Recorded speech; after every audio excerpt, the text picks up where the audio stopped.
We have some amazing greetings. We have some amazing guests here today, and we want to hear from all of you. And we want to vibe this energy up, vibe our energy up, and explore the dimensions for, of course, speakers and guests, and the brand of what we're facing. Now, all too often, what we're facing, if we're not careful, can overcome us. But we are the kind of people that bounce back. Are all of you the kind of people that bounce back? So yeah, hoo, hoo. I bounce back. I bounce back. And I see the faces, your faces, and I feel the energy on your faces that you bounce back. And so nothing's going to take you over because we bounce back. And so I want to run through our audience crowd today, and I want to have each person introduce themselves, if you will, and then we'll get to the subject and business at hand. Starting with Aaron Darn, please introduce yourself. Hi, everybody. I am Erin F. Darton. By trade, I am an attorney, but my purpose in life is emotional intelligence coaching. And so I work with women and their partners to understand their emotions so that they can communicate and resolve conflict without the unnecessary escalation. Very good, very good. Scott, please. Yes, my name's Scott Guerin. I'm a psychologist specializing in human development with a focus on spiritual development. And I've been writing books and messages about the storm before the calm. I think we're in a storm, Okay. but there is calm coming. Okay. Judifera Peseno. Janafra, thank you so much. So my name's Janafra Asian. I am a former diplomat turned communications coach. So I help individuals increase their ability to communicate effectively and clearly. And I also work with teams to help them increase their ability to communicate effectively with others. I offer communication coaching and trainings and workshops for individuals and teams. Okay. Very good, very good, very good. And Daniel Worthen. Danielle Worthen Clumber. I'm an LCSW. Thank you for having me. Okay. I'm out here in Utah. I specialize in holistic trauma therapy. I'm a trauma therapist that worked with first responders, but one of my specialties is now incorporating holistic practices with paranormal and non-explained phenomenon and more being cultural aware. And I'm also a doctoral candidate at Simmons University for my doctorate in social work as well. So I'm incorporating a lot of that as my practice. Thank you. Very good. Very good. Of course, my name is Elton Brewington, and I am the Reverend Brewington. I'm the host here at Discover Brightside, and we're here to help you facilitate and understand the complex dimensions of emotional intelligence. And so here we are. And so with that being said, I do want to just start with just presentations from each of you, understanding, because I mean, we're in a brave new world.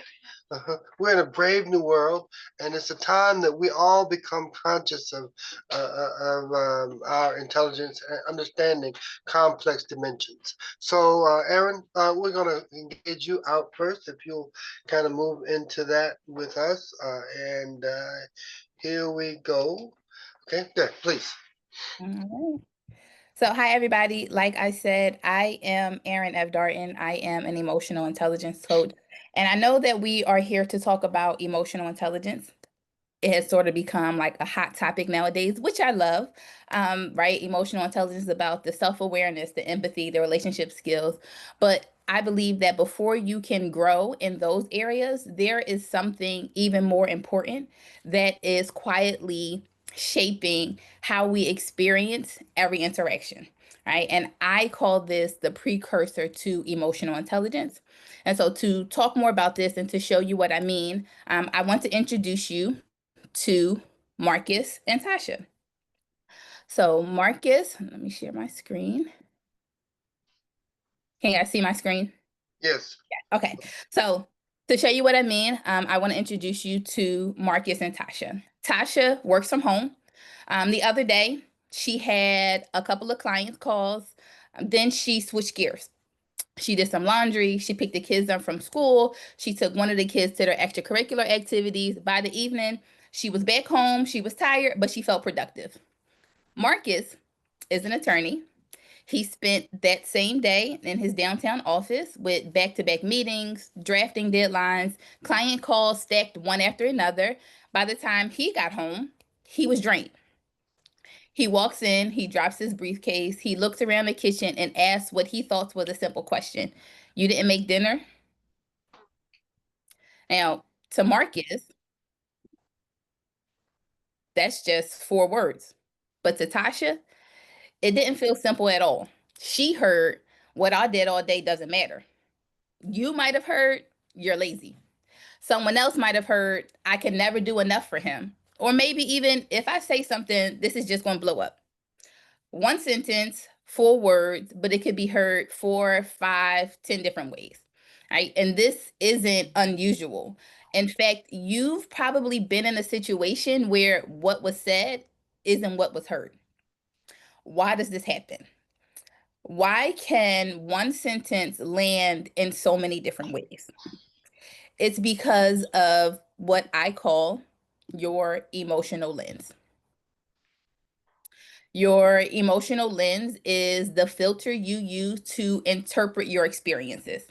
It's shaped by your past experiences, your upbringing, even those unspoken rules that you've picked up in terms of how love should work, right? This is how or why 2 people can go through the same moment and walk away with completely different meanings, right? One person hears a harmless question, the other hears criticism. One person sees a pause in a conversation, but the other feels rejected. And the thing is, most of us don't even realize the lens is there. We just assume that we're seeing or hearing the truth, when in reality, we're seeing it through the filter of our emotions. Now, there are a lot of different kinds of emotional lenses, but through my work, I have identified 8 that show up most often in relationships. So I am going to name those 8, and let's see if one of them sounds familiar to you. The first one is abandonment, right? The fear that people will leave you. There is also rejection, the feeling that no matter what you do, it's not enough. Control, the need for things to go your way in order for you to feel secure. Perfectionism, just me. The belief that if it's not flawless, it doesn't count. Injustice, now that is the sense that things are unfair or one-sided. Distrust is the assumption that people will disappoint you, right? Maybe they have in the past, and so you just assume that moving forward, people will continue to disappoint you. There is hyper independence, right? The drive to rely only on yourself. And then conflict avoidant, which is the instinct to stay quiet in order to keep the peace. Most of us carry more than one of these, but usually one lens shows up the strongest in our relationships. Now, today, I'm not going to go through all 8. I just want to highlight 3 of the most common: conflict avoidance, rejection, and defensive. Some of us see the world through a conflict avoidance lens, right? That means whenever tension shows up, your instinct is to stay quiet to keep the peace, right? You think it's not worth it, or if I bring this up, it's just going to turn into a fight. But honestly, avoiding conflict doesn't actually create peace. It creates distance, because when you silence yourself, your partner never gets to know the real you. Right now, others carry a rejection lens, right? This lens whispers, no matter what I do, it's never enough. So even a simple question can feel like criticism or proof that you're failing. And when you expect rejection, you may either shut down or overcompensate, right? Both of these are going to block the closeness that you actually want in your relationship, right? And then there's defensiveness, right? This lens says, I have to protect myself. So instead of hearing the words as they are, you hear an attack. You're lazy. You don't do enough. And when that's the story, your guard goes up, right? You respond with explanation, with excuses, or even you snap back, right? Either it's a, well, you don't know what I've been doing all day. Why didn't you make it? You're always criticizing me. But the thing is, the more defensive you become, the more the conversation shifts from connection to combat, right? Now you're trying to prove a point, right? Remember Marcus's question in the beginning, you didn't make dinner? Now, if you have a conflict avoidance lens, Tasha would have heard a fight is coming and let me just swallow my feelings. Through a rejection lens, she hears she's not enough and she shuts down. And through a defensive lens, she hears blame and she gears up for combat. Same sentence, three completely different realities. And it's not the words themselves, it's the lens. Let me give you another example. Imagine you send your partner a text in the morning and they don't reply all day. Now, and let's assume that you guys don't live together, because I know it's a difference. I'm not I can just talk to you when I get in the house if we live together. So for the purpose of this example, let's say you don't live together. All right. So you send your partner a message in the morning and they don't respond. Now, if you have an abandonment lens, you might think they're pulling away. Maybe they don't want to be with me anymore. Through an injustice lens, you might think, now, if I didn't respond to them all day, they'd be upset. This isn't fair. And then through a perfectionism lens, you might think, did I say something wrong? Maybe I worded it badly and now they're upset. Again, same situation, three very different stories.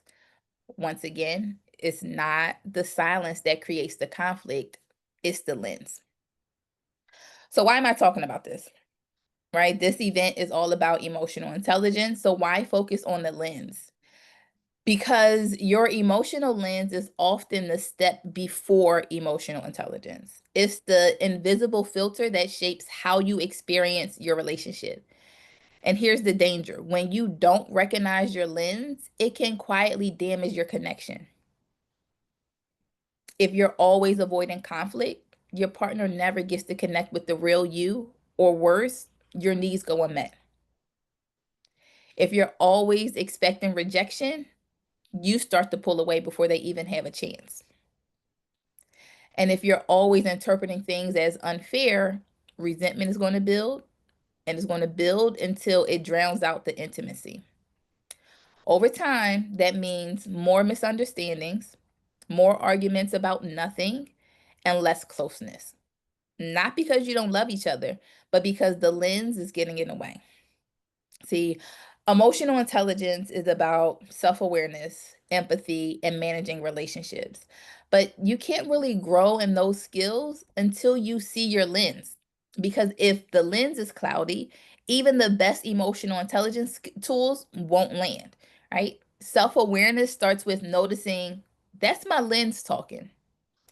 Empathy grows when you realize, my partner may be looking at this through a completely different lens.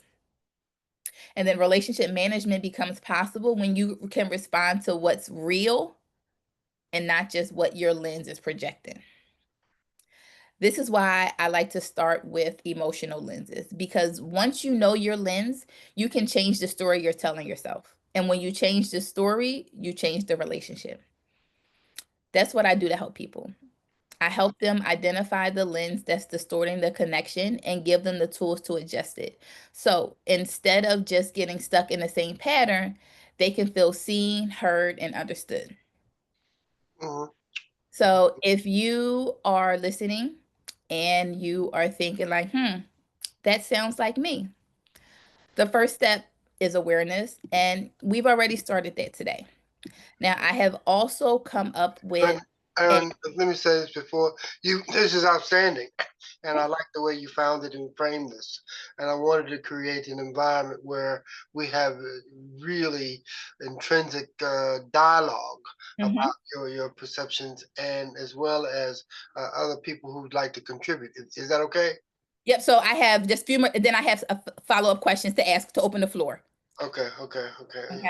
Okay, and it may not be open, but it'll be moved to a subject matter where we'll talk, and then this is going to be complicated, and it's going to be very involved, I believe, and because I just want everybody to feel like they can contribute.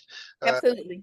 Okay, go ahead. Yep. So I just have a few more things, and then we can open the floor. I have a few questions to prompt conversations after that. Okay. Okay.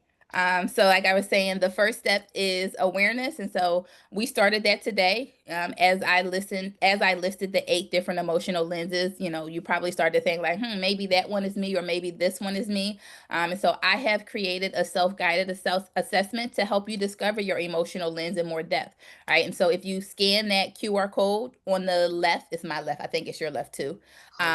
That'll take you straight to the assessment. And then the next step after, knowing what your lens is learning how to adjust the lens. And so I work one-on-one with people. We could start with a breakthrough call, right? And so in that call is when we will talk about your lens, your patterns, and how to shift them, so that you can feel seen, heard, and understood in your relationships. So awareness is the first step, and then action is the next step. Whether you want to take the assessment or see the emotional lens, or you already know your emotional lens and you're ready to get started, all right, we can definitely talk about the next steps.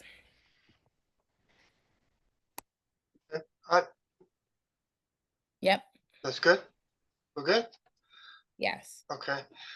I mean, that was phenomenal. It was quite phenomenal, and you've outlined and identified quite well to help us understand our relationships. Now, quite frankly, my perceptions of your description, it almost has us speaking 2 different languages, or 3 different languages. Absolutely. Yep. Everybody has their own communication style. Yeah, and those could be, man, it could be enthralling. I mean, when it comes to making sure, one, we're on the same page.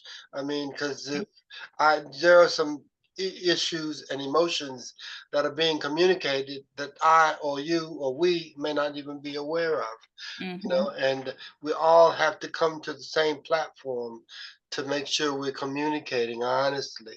And if there's a filter that we're dealing with, even in an office setting, a filter that someone walks in with, and there's a perception regarding elements that we people who work with may not be aware of. And so how do we make those things, or put those things out front? Because, I mean, and I love your title of your subject foundation, EQ for Love, means equilibrium. So what I understand. So with that being said, any questions regarding what Aaron has suggested from our audience? Any questions? Scott, please. Yeah, Aaron, I'd be curious. When you get your question answered, then you can move on. Okay. Okay. I can wait. You want to No, you can next. Oh, okay. All right. So, Aaron, I always like the one phrase when people are having a disagreement or a fight, and you say, "The issue is never the issue." Right? And it's kind of like, have you heard that? It's like such a great way to say, like, oh, it's not because you didn't bring the car into the garage. Like, no, that's not the issue. Right. Absolutely. There's always a underlying issue. And that's kind of where I actually started with this. Like, people never get to right, bringing in my legal background, right? The issue spot and like getting to the actual issue. That's kind of how I started with all of this. And I'm like, there's more than there's a reason people can't issue spot, right? And it comes down to the lack of emotional intelligence and knowing what their emotional lens is, right? They feel justified, I feel wronged, or whatever. You never do something, but it's like, I don't know what you were feeling on the inside. I don't know how this sparked a past experience or how it triggered something from your past that you also may not be aware of. Sure. These are real issues. I mean, it's almost like when you move from room to room, or from situation to situation, or condition to condition. You know how like you eat when you're serving 5 to 7 different servings of a dinner meal, and you rinse your palate. Perhaps you need to walk into a room rinsing the palate of the slate of the environment. Okay, let's set the palate or set the environment clean. You know, how are you? Good to see you. I hope things are going well or you're doing okay. That way, you know, you cleanse the room of any kind of negative stimuli that might have pre-existed or negative filters. You know, this is now, I don't know, as our culture shifts, and we're discussing cultures here now because we live in a time and a culture and a framework that demands us to take a closer look. A closer look, being more respectful and more adhering. So, but we'll come to that. Scott introducing us, Scott Guerin, and he's written a book, and I'm shifting this a little bit so that we can all get some foundation. And I'm excited about that, what this means and what it could do for the future of our time. But Scott, introducing you and telling us about your perceptions and understanding with emotional intelligence. Yeah, hi. Yep, Scott Guerin again. But as far, emotional intelligence to me comes down to awareness, just being aware and, across all aspects, relationships, how you feel about your job, your spouse, or, what you're doing that day. And so and the what a lot of people look at the an example of emotional intelligence is they always go to football coaches and and how the different football coaches in the NFL how they coach. Some are loud, some are soft, some are, in between. And they all say that the best type of coaching style is you take each individual player and see what they need. Do they need to be yelled at? Do they need to be pushed, beyond what they thought they could do? Or like me, I was in athletics. That doesn't work with me. But all they just need to do is tell me this is what you do, and I would be all in. But if they start yelling no, and F you, I'm gone, type of thing. But that's the thing, emotional intelligence, being aware of that, and then certainly in relationships, being aware of your own issues. And this is where I go in. I like to spend some time in, over the last few years in Carl Jung's shadow self, where we have issues within us that we project onto others. We may think we're lazy. I used to do this with my kids, that, hey, you're lazy. You shouldn't be, you should be working. You should be doing this and that. And I realized that that was a mantra given to me when I was growing up. You need to be going, you need to be doing, need to be doing. And I was dealing with that in myself and projecting it onto them. And so that happens a lot with people. And we really don't pick it up unless you really do the work to say, what things about yourself that you are not aware of, that are troubling to you. You just, well, the real definition of shadow self is everything that you'd feel is not acceptable, you're ashamed of, and this and that. So many times, if you think about it, and Danielle, you might know this, that take a check. If somebody really ticks you off, check and see, wait a minute, that's kind of like what I feel about myself. Yeah. And catching that up. So it's that EQ, is to me means awareness of yourself, and self-acceptance is also a component. And then you'll be able to look at, life more clearly. Very good. Thank you. Thank you, Scott. That was phenomenal. It all speaks to man, reaching into the super self, where you have a profound perspective of yourself and you're not easily maneuvered. Nobody likes to be maneuvered. Nobody wants to be underestimated or under considered. And everyone's perceptions and meanings have purpose and are important. And so which is a big deal. And that's part of what I understand you saying, Scott, helping us find out. And I understand the coaching mechanism, because coaches that scream and shout at me, just tell me what I need to do, man. Just tell me what I need to do. Okay, yeah. So, okay, next, Danielle, please Yeah. share with us. I have another guest joining us and for another moment. Hold on one second, please. And he'll join us. But go ahead and tell us, Danielle. So I really appreciate this emotional intelligence that you're bringing to the table, because many of my clients come in trying to understand why they're reactive, they can't communicate. And I always go back to teaching them the fundamentals of attachment theory and also looking at, are we communicating with each other versus at? And I always, and you were talking about that lens, and I talk about the observation. I go, we outsource to learn how we respond, and we're not to blame. And that brings in that compassion part. But when I bring it in, I always try to have them look at that lens and on how they have that relationship with themselves. If they can improve the relationships on emotional intelligence that they have on themselves, everything starts to shift as well, because we do outsource. But what we are doing when we're outsourcing, we're practicing how to improve that relationship in general. So I love that you've incorporated this with your clients and how to bridge that gap, because we can't always understand the same language, like the different vernaculars that you had shown, but we also don't always receive the information depending on our window of tolerance. Where when we're reactive, we're not going to be able to talk with each other. We're going to be respond. We're going to block. We're going to avoid. And the fact that we also can look at Scott mentioned Carl Jung.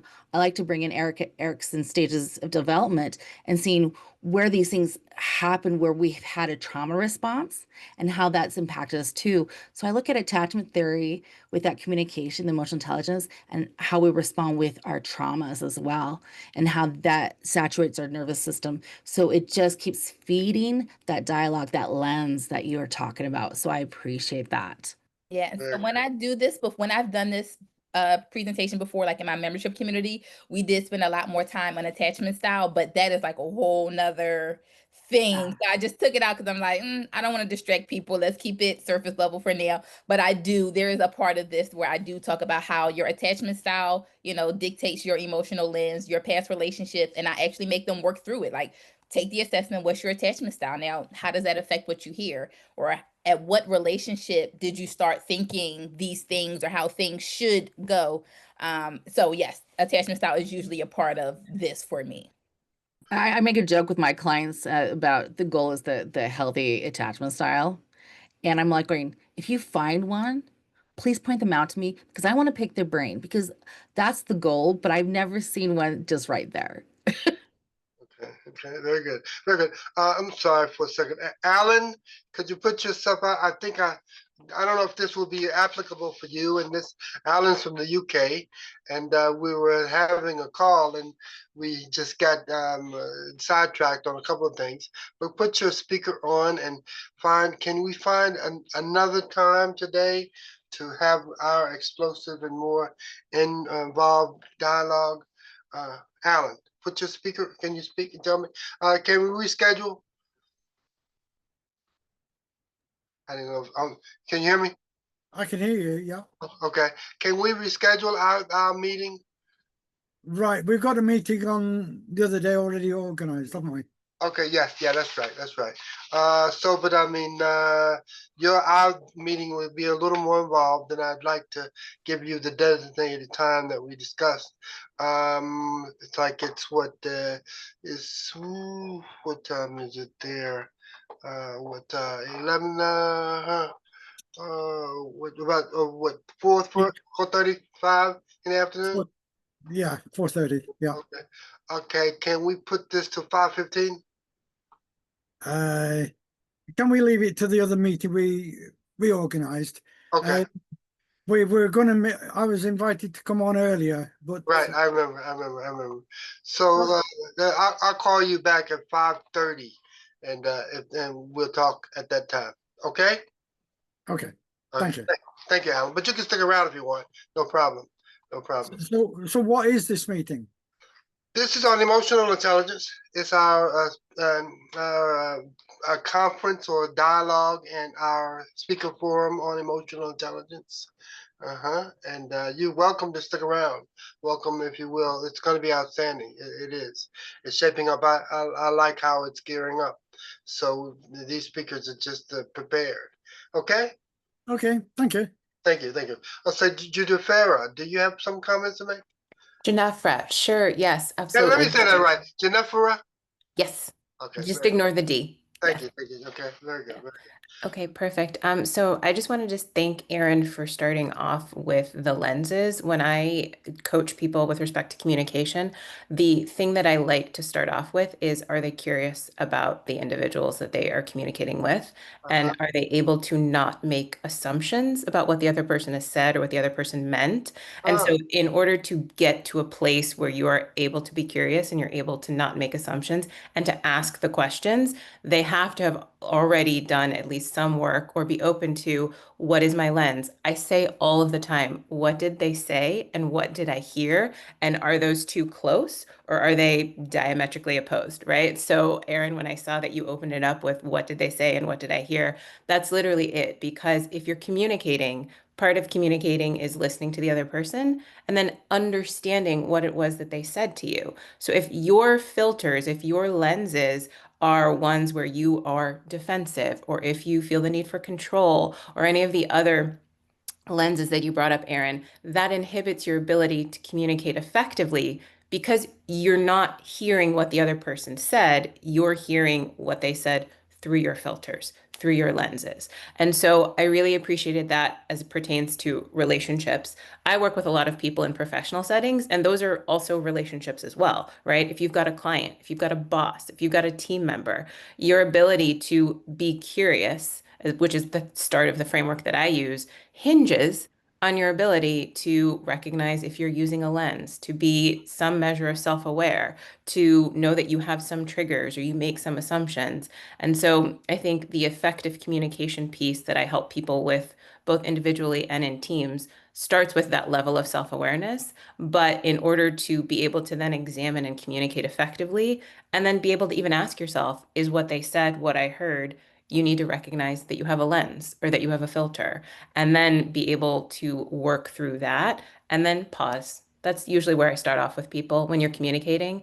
Pause before you respond, pause before you say something, just even if it's for a few seconds, so that you have time to process what it is that they said and what you heard. And then once you do that, then hopefully you're able to better have a more effective, productive conversation. Mm-hmm. We live in a time where it demands from us. It demands from us. Even if you're negotiating with your kids, it demands from us that we have all ears on the ground and all perceptions of issues on the table. Because we have a way of communicating, but not the obvious. I mean, there are things that are below the surface that are being communicated that if you are not aware of, you'll miss them. They'll slip you. But when you're negotiating and evaluating as well as solving problems, I can only imagine what that must be like in a head of state condition. You've got platforms at a board meeting, even. Let's look at that. That's something that we all could possibly face. You're at a board meeting where there are 3 or 4 points of view, 3 or 4, and you've called the meeting because things have just gotten out of hand. They've just gotten out of hand. There's been sleight of hand actions. There have been manipulative counter rules of regulations, considerations. Now, how do you, one, bring everybody, equally, bring everybody to the same table to talk about the issues at hand? And let's set this condition straight. Board meeting, 5 different divisions, and rules have been broken. Money is missing. And platforms have to be set forth and straight, and or it countermands the moving forth condition. Let's pose that, because I mean, these are things that we might have to deal with. Well, and so what's the first call to order? If you've got a board meeting like that, you need to have gigantic binders of all of the people in your board beforehand, right? Everybody's coming with lenses, everybody's coming with like their list of grievances or their list of things that have led up to this event, right? So the very first thing that I would say is everybody needs to level set, right? Everybody just needs Right. to come to the table and be willing to listen, right? So everybody can say their piece, everybody can get out what they need to get out. But you've got to start off with, we all Levels. just have to listen. We all have to be playing with the same deck. We have to be starting from the same page. That's right, right. That's right. Okay, I like that. I like that. Aaron, what would you say to that? In terms of everybody bringing their own to the room? Yeah. So I think it's inevitable, right? We are all the sum of our experiences, and so that is what makes us. I think the issue is when we don't take that time to pause and listen to other people, or when we assume that everybody has our experience and we try to project our experiences on everybody else. That's where the issue comes in. But, the diversity often is a benefit if it is used and respected the right way, which unfortunately sometimes it is not. But like I said, the issue is when people don't recognize that their experience is unique to them, and they assume that their experience is the only experience, and then that's when you run into issue. Now you're an attorney though, so it's not uncommon for you to bring in 5 different platforms from people with 5 different filters. So what do you tactically say to reset? So actually, the law is a little bit easier because sometimes the law is black or white. Either it is or it isn't. So Okay. your interpretation of things doesn't always matter. Now, there are some areas of law that are gray areas where it is open to interpretation, and that's usually when the lens comes in. But then I think you have to go back to remembering what's the goal, what's the priority, what is it that we're trying to get out of here, and then work backwards from there. But I would say usually the law is a little bit easier because it's black or white. It's, plain language. It is or it's not. And we can go from there. Okay. Danielle, what are your comments to this? You know, bringing in 5 factions, changing the paradigm. Well, one of the things I've actually brought into like an example with some of my clients is that when we always come in, we already have a bias to something. So it equates to that lens. And I explained that 90% of our communications unspoken, and that's why we have so many fights through text messaging or our emails. And that's why we had to create the emojis, because we already have a bias. I say, when you read that text, when you have that person, you already have that voice in your head. And so you have a boardroom full of people, you already have a bias with that intersectional relationship that you've already had with them prior to the meeting. May have been by a phone conversation to a snapshot based on the appearance of the person, even if you've never met them physically. So you already have a bias. So being aware that you need to show up and go, okay, this is me first, and they go, okay, what can I change from that? Because you're not going to hear it clearly. Just like said, when you come into a boardroom, everyone's going to have like, they're either going to not want to be there, or they have an agenda, or they want to be there. So they're going to hear it differently. So it just, we're saying the same thing from a different lens. Good, good, good. Thank you for that. Next, Scott, tell us. Yeah, I think that, and certainly for a big board meeting, very important meeting, I think Ginevra had a point saying, yeah, you need binders. You need to really get into the background. But even in less formal or casual meetings, just take 30 seconds and think about what that person's perspective may be. Some of the best people, I worked in corporate America for 40 years. Some of the best people I've met, they could catch that, and that's a emotional intelligence concept. Take a second, figure out where they're coming from, so you can match their issues or energy or whatever it may be. And then I have a quick story. When my sons were little, one of them said, Dad, there's this kid in school. I don't really like him, and I'm on a group with him. I have to work with him.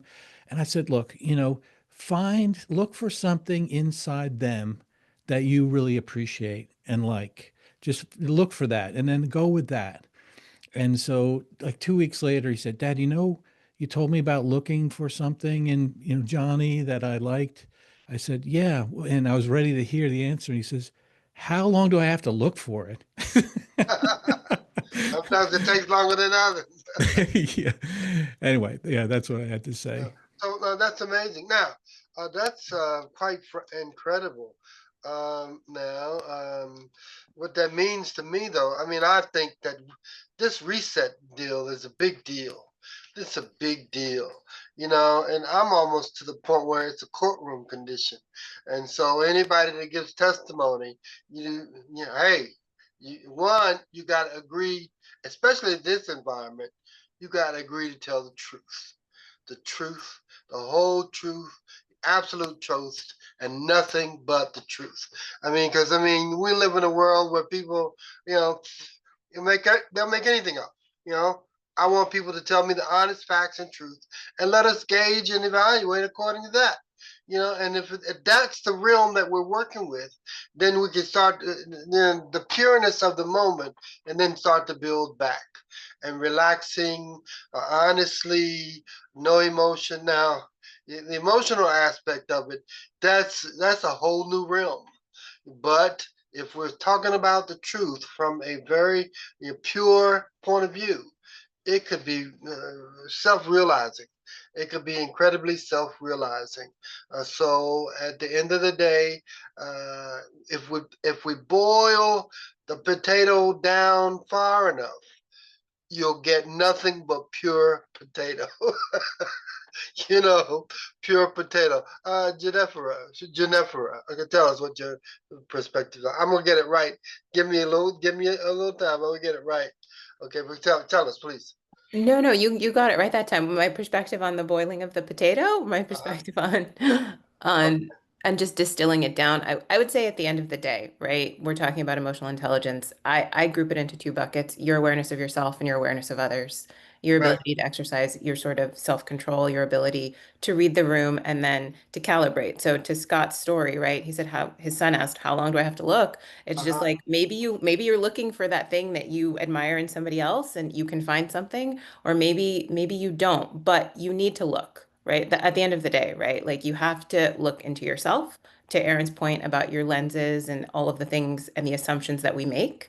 And then you have to examine others too, right? Your ability to read the room, your ability to manage other relationships starts off with your ability to manage your relationship with yourself.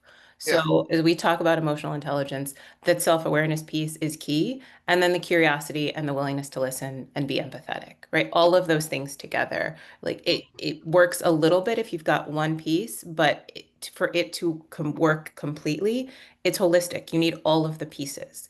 You need your self-awareness. You need your self-control. You need your ability to have some sort of social awareness and awareness of others, and then your ability to manage those relationships and to be empathetic, right? Mm-hmm. So I think at the end of the day, it's a puzzle, and you need all of the pieces for the puzzle to work. Otherwise, you're missing something. And so we all need to take the time to work on ourselves, work, with others, be empathetic to others. But, if you don't, like when you're putting together the Jenga, right? Like if you've got certain pieces that don't like that aren't there, then you're not going to have a structure that is able to stand up.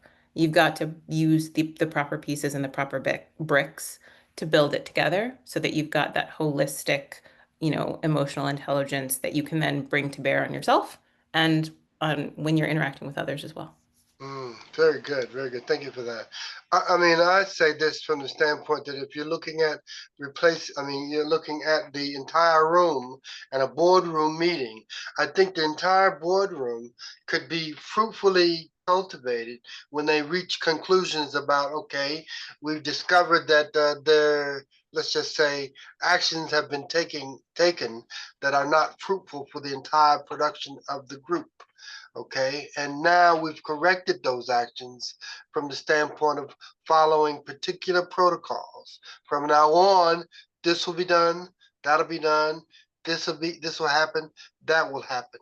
And then you say, okay, is that agreed upon? that agreed upon, then okay, we're good. Okay, and from now on, any kind of movement of funds have to go through certain protocols, now, and we'll have to backtrack to get them to a balanced, correct momentum. But yeah, once you do that, I think we're in good shape. I think overall the board can function more productively and adequately from the standpoint of valid actions. So I like that persona, and I like that it can come to that way. All right. So I don't know now. How do you feel about this? I mean, is this something? Is this how all are you feeling about this? What's your thinking on this? This is a bit of my expertise. The two girls I'm mentoring in India, this week I've sent them the task on emotional intelligence. Ah, And I actually included a little story. A couple of years ago, I was a trustee at a local community centre. And in the meeting, one of the ladies got up to speak and said that the chairman didn't listen to the trustees. Now, she should have gone on to explain what she meant by that, but she didn't get the chance. The chairman jumped up straight away and was in total denial. Now, what should have happened, he should have listened. Then he knows what he's responding to. He should observe how are the other trustees taking in that information. Are they gasps of surprise, or are they all nodding in agreement? Listen to the way it was put across. It could have been said as a joke. So you have to listen to the tone of the voice, but then they have to reflect. What is the truth? Have they been misunderstood? Have they said something that can be taken to several ways? All of this has to be taken into consideration. And then, having had the time to think about it properly, you can respond instead of reacting. And when you respond, you can thank that lady that got up for pointing out the problem in communication. So instead of causing an argument, you can make friends by acknowledging where you went wrong and thank that lady for pointing it out. It won't happen in the future. Very good. That's very good. I appreciate your comments there, Alan. Okay, so wow, amazing. Here we are, and so now, so we have some platforms that we can consider to move forward on when it comes to helping to evaluate the course of our actions or activities in group settings, or eliminating some of the extreme highs that could short circuit productivity. Because extreme highs, I mean, if somebody has felt like you've stepped on their toes and you've done it abusively and you've done it consistently and you've never considered listening to them, then you're going to lose ground. You're going to lose ground, and the ground may not be recoverable. It may not be recoverable. So I submit that going forward, our culture is at such a state that we can't afford to lose much ground. And if we're looking to be productive, if we're really, in any meeting you sit in, any environment that you host or are part of, you have to play the course. You have to pay the course. Even in a in a teaching setting, in a classroom setting. Now, I don't know, that gets pretty dicey. That can get really dicey. In a class, but I never sat in a pseudo classroom where the authenticity or emotional intelligence has lost its bearing. I can't even remember that in college myself, where there was a heightened state of emotion where the professor got upset or a student got upset. I can't remember that. That may have happened in more courtrooms than classrooms. You know, I don't know. I don't know. In today's setting, I I know that in government it seems to happen more randomly. You know, so and I now I took the opportunity to engage these discussions at this time because we don't know. You guys are professionals, and we don't know what you will be faced with. But the authenticity of the day and the integrity of your time requires that you stand up for what's right. We stand up for what's right, even as difficult as it may sound and be able to be done. It's something that needs to be done. Something that needs to be done, and I want to be out front trying to encourage you. Any questions that we need to share and engage with each other about moving forward? Any questions? Any challenges or perspectives that you have about this time and moment? Okay. I like to bring up something. Okay, Danielle. Okay. I was thinking about this, and you brought kind of the classroom thing with this emotional intelligence. How are we also modeling this for children? Like if you're a parent, a surrogate to that modeling to the younger generation, but within the classroom, doesn't matter from college all the way down to grade school to preschool.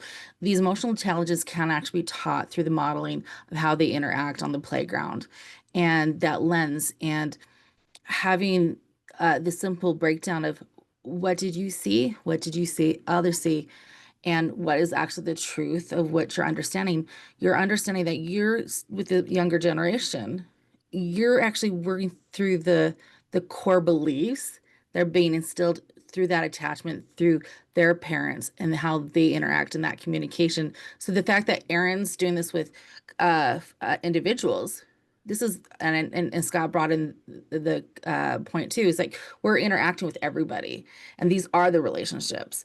But if we can actually teach the emotional intelligence early, the kids are going to suck it up and sponge it up because they're going to put it into their core context by the references what they see.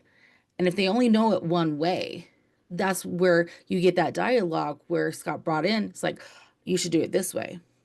One of the things I learned late in life, and it wasn't even as a social worker, was always look for one positive with your kids, and you can't. My former mother-in-law said, tell them they breathe well.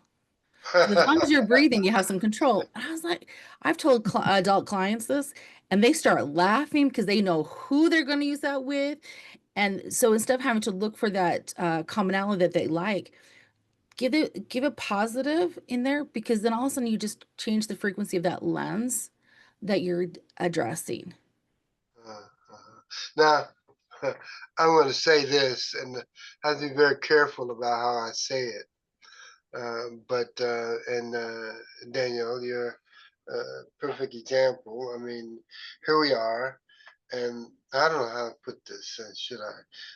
The conflicts of today, you know, where people they just lose when freedom of speech is an amazing thing.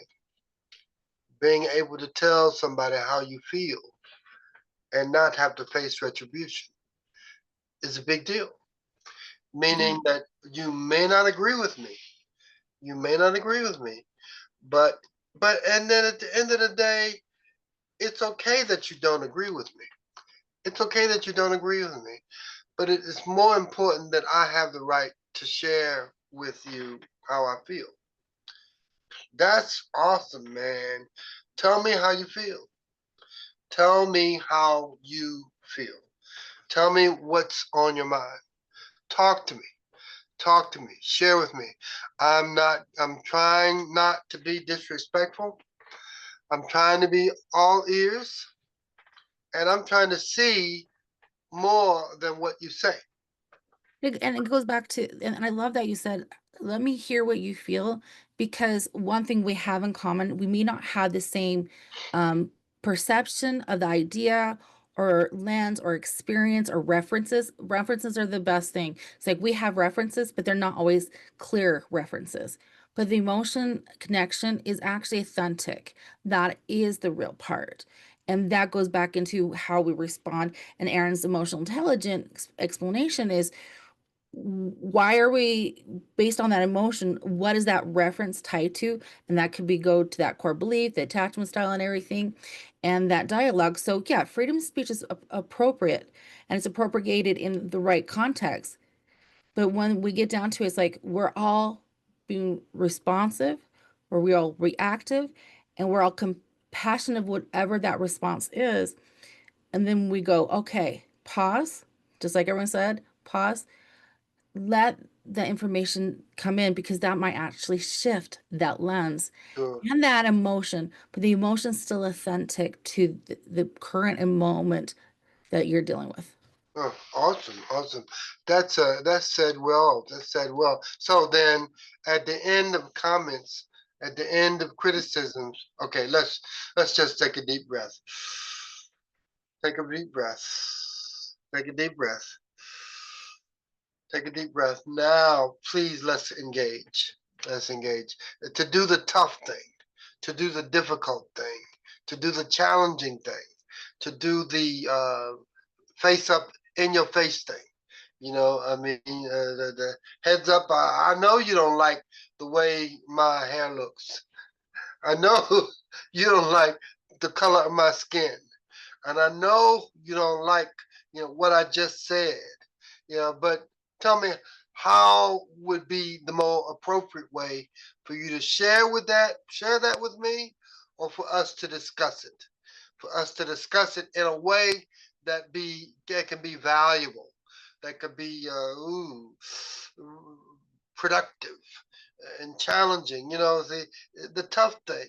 Okay, then I would prefer, because the end of the day, no one can control another person's gift of life. God gave me the gift of life, and I have the right to use it as long as I'm not stepping on anybody else's toes, the way God has destined me to use it and live it. So it's important. It's important. And so let's deal with what we have within the grip and the grasp that we have available to use. So I mean, I think at the crux of everything, man, that's masterful. That's masterful. To say to another person, I don't agree with you. Mhm. I don't agree with you, and I don't agree with your policies and the way you're doing this. Okay, okay. Somebody come back to you and say, okay, you don't agree. Then what would you do if you were in my state of mind and condition? Okay, I don't know. I don't know. Is this making any sense? Is this tracking? Yeah. I mean, this is where we are. I mean, and if we backtrack for a minute, if we stepped back for a minute, just to evaluate, to review, and to help each other find the factions that we need to absorb. Okay, I moved too much into this realm, and Can I yeah, can I say okay, something? I think this will kind of take us back. okay, You were talking about, tell me how you would handle it differently. Like when I am working with people or couples, I talk to them about communicating the whole thought, right? Including the solution, right? So don't just come and bring the problem like, I dislike when you did this, right? Tell them what you need. What's the follow-up, right? This was a problem for me because explain moving forward, can we do this? Right? That also minimizes the back and forth, that I don't agree. If it's about something that I need, it doesn't matter if you agree or not, right? And so it minimizes the back and forth. And I'm going to tell you exactly what it is I need. Like, I'm going to tell you the solution, right? So I tell people, before you go and talk to somebody about an issue that you have, determine what you want the outcome of this conversation to be. What's the outcome? What do you need on the other side? And communicate that clearly and effectively, with respect, of course, to the other person. And now that takes away the back and forth, the I don't agree, the emotions, the escalation. I'm gonna tell you exactly what it is I need. and that usually helps to minimize the arguments. Very good. That's great. I like that. Okay.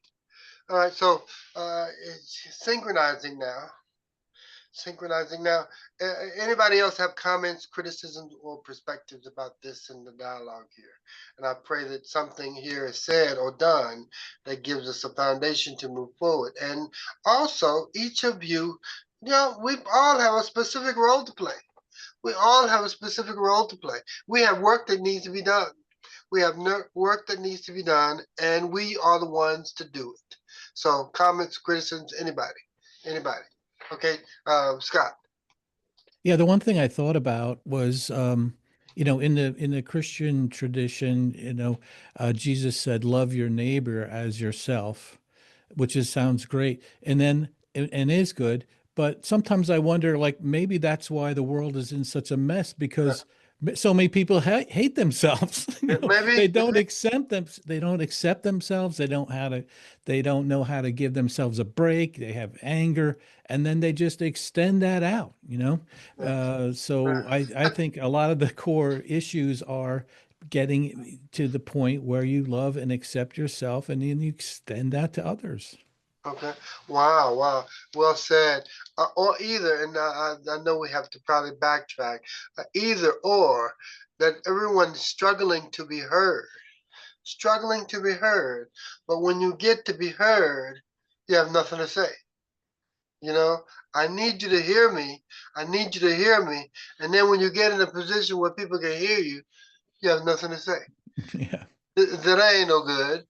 You get and struggle for the audience, and when you get the audience, you should be in a place where I heard someone say a long time ago, make sure people listen to you. Yeah, make sure people listen to you. But if they listen to you and you have nothing to say, then what was the purpose? What was the purpose? Okay, so that being said, I need to conclude because Aaron had some great Q&A, and anybody else who have Q&A, and I hate for you to leave, and I need to make sure that I put a finger on at this point, put a finger in this moment, put a justifiable finger in this moment, so that we can start to reevaluate. Okay, thank you. You've been listening to Discover Brightside, and this is our Q&A on emotional intelligence. And I profoundly reposition myself. I'm thinking more and more about, okay, posture, your particular posture, and what difference you can make. And even as we came down to the point of children, helping children navigate where they are, navigate who they are, and navigate what they need to say and be heard about. Okay. Any more questions? And we'll move to Aaron and any Q&A. All right. I'm sorry I kind of repositioned that, but I'm grateful that we did, because I mean it kind of lets us all know that we have roles to play. We have positions to take. And this idea of resetting. I mean, it doesn't hurt to reset. It doesn't hurt to reset. I think that and anybody can call for reset in basketball. They said reset, game over, try another one, rematch. Let's do something else. I mean, and when you see a game going a particular way, a match going a particular way, reset. I need to redo. Okay, so now we're gonna play on a different platform. Well, you can't change the rules because the rules are the rules. Okay. So but I pray that this has been helpful for you. I pray that it's been insightful for you, and I'm realistic about the fact that it starts here. It starts here, a little bit at a time. Okay. So if you have a question or reset, Aaron, if you'll come back with us, then if you have them. So I actually think your line of questioning was more appropriate since we're all technically professionals here. Mine were more like substantive, asking people about their own emotional lens. So I think your line of questioning may have been better for this Okay. audience. Okay. Very good, very good. Thank you. Thank you. So I'm exploring and expounding the capacity for each of you. We are professionals and we have responsibilities, and we have the opportunities to step forward. And this time frame, it almost demands that from us. It demands that from us. It demands that we decide that, okay, we're not going to do this way anymore.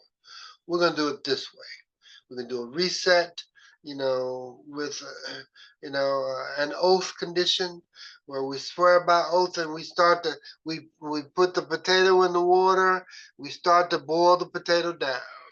We boil the potato down to the one that is done, and we have pure potato, and at the end of that realm or exercise, man, we're good. We're good. So it's kind. It's an amazing place to be. It's like boiling sugar down, where the sugar's caramelized, and you can mix it with just about anything under any condition. So you people. The power of who you are, and the power of where we're going, and the certainty of the benefit of what we get from that can be spread all over the world and can be done with what we want, like that. And so, because somebody did a reset on us and we may not be happy with the reset value, but now we can do another reset and get a better value volume for that. So that being said, you're all quite amazing. I can't give you more credit than you're getting. But I'm so excited for what tomorrow looks like. Because we're kind of bending the time, bending the pendulum, shifted now. And it takes courage, and everybody won't listen because the pendulum might have been bent the wrong way. Yeah. And now we're going to bend the pendulum back. So be who you are, and I'm excited. And I hope you share my excitement and enthusiasm. I hope you share my perspective on what tomorrow can be. And this is not for us. This is not because many of us are mature and age appropriate, but this is for our children and the future culture. For our children and future cultures, and they want to know that if I go this way, what can I get? What can I get? So what I'll let you do is I'm going to let all of us do a conclusion for today, and then we'll close out, if you don't mind. So Danielle, please share with us your conclusion of today, and say thank you and whatever, and then we'll move on. My conclusion today is emotional intelligence starts with ourselves and the relationship with ourselves, and then we can have a better communication with others. So I appreciate this opportunity. You can contact me at Willow Medela Wellness, LLC. I've left my contacts with them, and I do life coaching if you can't see me for mental health purposes in the state of Utah. So thank you for the opportunity, everyone. Being on this panel, I appreciate it. Thank you. Okay. Thank you, Danielle. Appreciate that. Put your comments in the chat. All right. And Scott, please share with us. Yes, and thank you all for sharing, and thank you especially Elton and Elizabeth for building this platform and promoting it. You're doing a great job. My conclusion is that it all starts within ourselves and being aware of who we are, and then aware of who we are in relation to others, and being able to pick up on and be compassionate with others, whoever we're talking with, and kind of monitor, our emotional intelligence, our emotions. And I think that's the way we can move forward in this world and not shut people off, not, and deal with our own issues moving forward. I put my contacts in the chat as well. A new book coming out, Awkward Awakening. And we'll kind of show the path going forward for what I believe humanity's path is. All right. Thank you so much. Jennifer? Yes, thank you so much. So, what I want to leave everybody with is effective communication is possible as long as you are curious and you listen to what the other person is saying. I am also having a free masterclass on Wednesday, October 8th called 7 Tips for Emotionally Intelligent Leadership. It's free. If you register, you are able to get a recording if you're not able to attend live. I've put the registration link in the chat, and better, more effective communication is possible. Thank you. Thank you so much for that. And Aaron, please. Sorry about that. So I would just say at the end of the day, what hurts relationship most is not the lack of love, it's the lens that we're looking through. And this is why I do the work that I do, helping people identify the emotional lens that's shaping their experience and then showing them how to shift it so that they can create healthier, stronger connections. I would love to stay connected with you all beyond today. I also put my contact info in the chat. And you can head over to my website or follow me on social media. And that is where I share tools and conversations around emotional intelligence and romantic relationships specifically. And of course, if you would love to see if we can work together, you can also send me an email. And I look forward to staying connected. Thank you. Thank you so much for that, Aaron. Appreciate you. I really do. And my last comments were thank you all for being with us. We appreciate you. And we pray that your time and future and day to day are more productive. And we're praying for you, praying that you become better selves. We all become better selves. And our prayer is that we become stronger, bolder, more encouraged by what we're able to do and the successes that we have. Our prayers go with you henceforth. Be well, be prayed for, and be blessed in our endeavors. God bless you all. God bless you all. Thank you. Until the next time. Bye. Who's joining us? Somebody joining us now. All right. Preeti's joining us. Claire?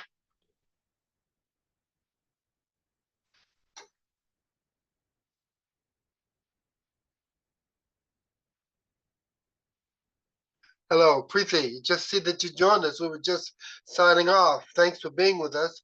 But we will continue our broadcasting. We're going to keep doing this. This is on emotional intelligence, and it's going to be so exciting. This is an object or territory or discussion area that we feel the importance for greater power in. And please continue to stay on our mailing list, and we'll keep on sharing with you what we need to get done. With that being said, Godspeed, take care, and God have get the glory. All right. I can add you to our comment list if you'd like to, though. You have did you weren't privy to what we talked about, but your comments on emotional intelligence. Oh, so I wasn't, I think I got the timing wrong, and that's kind of why I joined late. Okay, no problem. Where are you calling from? Where you? Toronto, Canada. Okay, very good, very good. Yeah.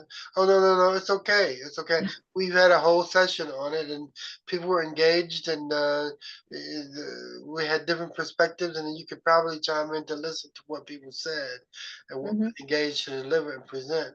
You know, and culture in Canada similar to North America, but you might bring a whole different dimension of what that means to us. I mean, what is your perception of emotional intelligence? So don't feel it's a very simple group, and we're not held on ceremony or that kind of thing. So feel free, feel free. Yeah, so like for me, emotional intelligence, like I look at it from like whether it's work or like family or everything, like I look at everything from an emotional standpoint, like from an emotional lens. So, and I feel like you can, it's, yes, people talk about intelligence and being smart, but then if you don't have the emotional connect, if you don't bring your feelings, your emotions into what you're doing, then that passion, that connect does not come through. So, yes, Yeah, emotional intelligence is very important. yeah, And yeah. also like on a side note, I also author like children's books. So I think Okay. that's also another thing. Like even in children, I feel I think as we all grow older, we lose that childiness because the children by nature are more emotionally intelligent, I feel, because like they are not afraid to express themselves. They are not afraid to show their emotions when they speak. But then as we grow up, I think we lose that in us, and that's not a nice thing. We should actually bring out more of that in adults. Okay, very good, very good. So we'll make sure that you're chimed in with the right details the next time you call in. I appreciate that. And this, Thank you. we're decided that this is an ongoing discussion. And Hmm. more and more, we have to talk about emotional intelligence, and we have to find the platforms that we can induce emotional intelligence in Hmm. ways that we all benefit from. How can we benefit, and how can we share with each other a platform that's honest, is forthright, is respectful. Hmm. Everybody has a way to be heard. So Hmm. thank you for so much for being part of it. And Thank you. please continue, and we will keep you in our network. All right. Thank All Sure. right. Thank Tracy, before you disappear, are you the Preeti that was going to make contact with me? Yes, I am, and I will reach out to you again. Okay. Okay, that's great. Okay. All right. Very Thank good. you. Very good. Very good. Okay. Thank you. Thank you. Bye-bye. Uh-huh. All right. So you've already met before. Good deal. Good deal. All right. All right. Good deal. Yeah, we're linked on LinkedIn. Okay. Very good. Okay. Very good. Very good. All right. All right. All right. So let's stop this and let us talk about what we need to talk about. Okay.